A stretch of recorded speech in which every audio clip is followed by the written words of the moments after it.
ముందుగా సనాతన ధర్మ కుటుంబీకులందరికీ కూడా శుభాభివందనాలు. ఈ రోజు నేను మీతో చర్చించాలనుకున్న అంశం విష్ణు చిత్తుని కథ గురించి తెలుసుకుందాం. ఇంతటి పవిత్రమైనటువంటి ధనుర్మాసంలో విష్ణు చిత్తుని కథ ఒక్కసారైనా వింటే సాక్షాత్తు ఆ విష్ణుమూర్తి పరవశించిపోతాడంట. మరి అంతటి మహిమాన్వితమైనటువంటి విష్ణు చిత్తుని కథ మీ అందరి కోసం. ధనుర్మాసంలో ఆళ్వారుల కథలు చెప్పుకోవడానికి మించినటువంటి పుణ్యకార్యం మరొకటి ఉండదని పురాణ పండితులు చెప్తారు. విష్ణుమూర్తికి ఈ మాసంలో ఏ సేవలు చేసినా చేయకపోయినా, ఎలాంటి ఆరాధనలు చేయకపోయినా ఆళ్వార్ల కథలు చెప్పుకుంటే చాలు ఆయన పరవశించిపోతాడంట. తనను ఎంతగా గొప్పగా సేవించుకున్న ఆళ్వార్లు అంటే విష్ణుమూర్తికి అత్యంత ప్రీతిపాత్రం. 12 మంది ఆళ్వారుల్లో పెరియ ఆళ్వార్ కూడా ఒకరు. ఆయనే విష్ణు చిత్తుడు. ఆయన గురించి తెలుసుకుంటే భక్తి అంటే ఉంటుందా, నిస్వార్థ భక్తితో సేవిస్తే భగవంతుడు ఇంత కరుణ చూపిస్తాడా అని అనిపిస్తుంది. విష్ణుచిత్తుడు మధురై ఉన్న పక్కన ఉన్నటువంటి శ్రీ విల్లిపుత్తూరులో జన్మించారు. ఆయన సాక్షాత్తు విష్ణుమూర్తి వాహనమైనటువంటి గరుడుడి అంశతో జన్మించారు. ఆయనకు విష్ణుమూర్తి అంటే వల్లమాలిన అభిమానం. బ్రాహ్మణ కుటుంబంలో పుట్టిన తల్లిదండ్రులు వేదాధ్యయనం నేర్చుకోమంటే పాఠశాలకు వెళ్లకుండా విష్ణుమూర్తి కూర్చొని స్వామికి సేవ చేసుకుంటూ ఉండేవాడు. ఆయన జీవితం అంతా కూడా విష్ణుమూర్తి సేవలోనే గడిచింది. మహావిష్ణువుకు వైకుంఠంలో విసుగు పుడితే నేరుగా తిరుమలకు లేదా శ్రీ విల్లిపుత్తూరుకు వెళతారంట. అంతటి మహిమాన్వితమైనటువంటి ప్రదేశమే శ్రీ విల్లిపుత్తూరు. అయితే ఎలాంటి మంత్రాలు ఆయనకు రావడంతో ఆకపోవడంతో ఆయన కేవలం పండ్లు, పూలు, ఆకులు స్వామికి సమర్పించుకుంటూ పూజించేవాడు. ఆయన భక్తికి విష్ణుమూర్తి కూడా కరిగిపోయేవాడు. విష్ణు చిత్తుడు, విష్ణుమూర్తి ఇద్దరూ కలిసి ఏకాంతంగా ఎంతో స్నేహంగా మాట్లాడుకునేవారు. అంతటి బంధం ఏర్పడిపోయింది ఆ భగవంతునికి మరియు భక్తునికి మధ్య.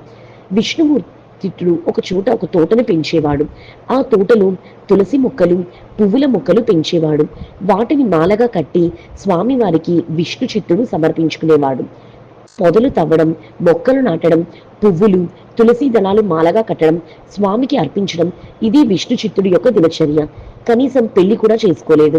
కేవలం ఒంటరిగా ఉంటూ ఇలా స్వామివారి సేవ చేసుకునేవాడు. ఈ సేవలోనే ముసలివాడు అయిపోయాడు. ప్రజలందరూ ఆయన్ని చూసి, అయ్యో ఈయన కంటే ఇంత పిచ్చి పెళ్లి లేదు, కుటుంబం లేదు, కనీసం ఒక ముక్క కూడా చదువుకోలేదు, ఒక రూపాయి కూడా సంపాదించడు అని అనుకునేవారు. ఇదంతా చూసినటువంటి విష్ణుమూర్తికి విష్ణు చిత్తుని భక్తి అంతటితో తెలియచేయాలని ఒక లీలను సృష్టిస్తాడు. మధురకు వల్లభదేవ అనే రాజు ఉండేవాడు. ఆయన రాత్రి సమయంలో రాజ్య పర్యటనకు వెళ్ళేవాడు. ప్రజలు తన గురించి ఏం మాట్లాడుకున్నారో వినాలని ఆయన కోరిక. అలా వెళ్ళి ఒక అరుగు మీద కూర్చున్నాడు. పక్కనే ఉన్న ఒక వ్యక్తి భగవంతుని గురించి స్మరించుకుంటూ ఒక పద్యాన్ని చదివాడు. ఆ పద్యం అర్థం, ప్రజలు వృద్ధాప్యంలో కష్టపడకూడదని వయసులో ఉండగానే పొదుపు చేసి డబ్బు దాచుకుంటారు. కానీ చనిపోయాక వెళ్లే ప్రపంచంలో సంతోషంగా ఉండాలంటే ఈ జన్మలోనే ముక్తిని పొందాలి. ఈ విషయాన్ని ఎందుకు తెలుసుకోరు అని అనుకుంటారు అతను. ఈ విషయం వినగానే రాజు ఆలోచనలో పడ్డాడు. మోక్షం కలగాలంటే ఏ దేవుణ్ణి పూజించాలి అని అందరినీ అడిగాడు. ఎవ్వరూ సమాధానం చెప్పలేదు. వెంటనే ఒక ప్రకటన ఇచ్చాడు. మోక్షం కలగాలంటే ఏ దేవుణ్ణి పూజించాలి, ఏ మంత్రం చదవాలి, ఒకవేళ వారు చెప్పింది నిజమైతే ఇదిగో ఈ కర్రకు వేలాడదీసిన మూటలో 1,00,000 బంగారు నాణాలు ఉన్నాయి, అవన్నీ వారి పాదాల ముందు రాలిపడతాయి అని ప్రకటించాడు. 1,00,000 బంగారు నాణాల కోసం ఎంతో మంది ప్రయత్నించారు. కానీ ఒక్కరు కూడా విజయం సాధించలేదు. దాంతో విష్ణుమూర్తి స్వయాన విష్ణు చిత్తుడితో, నువ్వు వెళ్ళి ఆ ధనం సంపాదించుకునిరా అని చెప్తాడు. స్వామి, నాకు నీ సేవ చాలు, ఆ ధనం బంగారం నాకెందుకు అని విష్ణు చిత్తుడు చెప్తాడు.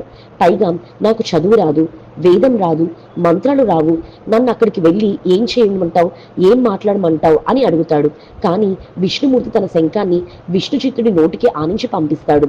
విష్ణు చిత్తుడు అక్కడికి వెళ్ళి నోరు తెరవగానే ఆయన నోటి వెంట వేదాలు, ఉపనిషత్తుల గురించి ప్రవాహంలా వచ్చేస్తాయి. అందరితో చర్చలు చేస్తాడు. అందరికీ సమాధానాలు ఇస్తాడు. చివరికి విష్ణుమూర్తి పాదాలు పట్టుకున్న వాడికి ముక్తి లభిస్తుందని నిరూపిస్తాడు. ఆ తరువాత బంగారు నాణాలు ఉన్న సంచి దానికదే విష్ణు చిత్తుడు పాదాల మీద పడిపోతుంది. కానీ అన్ని బంగారు నాణాలు వచ్చినా ఆయన ఒక్క నాణం కూడా తీసుకోడు. విష్ణు చిత్తుడు గెలవడంతో రాజు 1,00,000 బంగారు నాణాల సంచిని విష్ణు చిత్తుడికి ఇచ్చి ఏనుగు మీద ఊరేగిస్తాడు. అలా ఊరేగుతూ ఉంటే తన భక్తుడు విజయం సాధించడన్న సంబరంతో సాక్షాత్తు విష్ణుమూర్తి స్వయంగా ఆకాశంలో ప్రత్యక్షమై విష్ణు చిత్తుడికి జరుగుతున్నటువంటి వైభవాన్ని చూశాడంట. అయితే విష్ణు చిత్తుడు మాత్రం, స్వామి, నువ్విలా అందరి ముందుకు వస్తే నీకు దిష్టి తగులుతుంది. వెంటనే స్వామికి దిష్టి తగలకుండా తిరుపల్లాండు అనే మంగళశాస్త్రం అనర్గళంగా చెప్పాడు. అందులో 12 పాసురాలు ఉన్నాయి. అదే ఆయన భక్తి. ఆయనకి ఎప్పుడు విష్ణుమూర్తి గురించే ఆలోచన. ఆయనకు వచ్చినటువంటి ధనమంతా కూడా విల్లిపుత్తూరు పక్కన ఉన్నటువంటి వటపత్ర సాయి ఆలయానికి ఇచ్చేశారు. తిరిగి తను పెంచుకునే తులసి తోటకు వెళ్ళిపోయారు.